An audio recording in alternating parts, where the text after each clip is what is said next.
Bakit ACS? Bakit ACS? Bakit ACS? Bakit ACS? Bakit nga ba ACS? Kasi ang ganda ni Ate Ses. Yo! Kasi may paninindigan. Dito kasi, iniintindi ang kapakanan ng lahat. Kasi nakakagising. Nakakagising ng damdaming makabayan. Kasi sa ACS, kahit hindi ka naliligo, hindi ka nila ginajudge.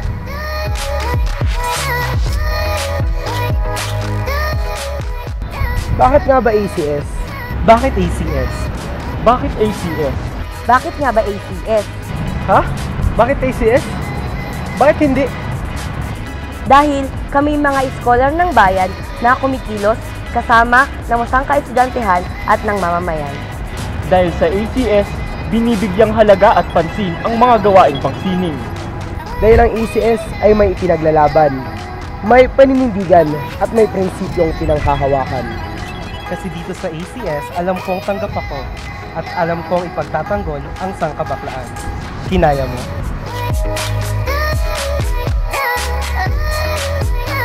Bakit ACS? Bakit ACS? Bakit nga ba ACS? Bakit ACS?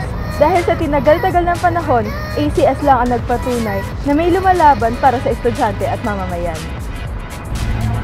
Kasi alam mo hindi ka nag-iisa sa laban. Kasi dito, sama namin sila. Kasi sa ACS, mahal namin ang masa. I love you!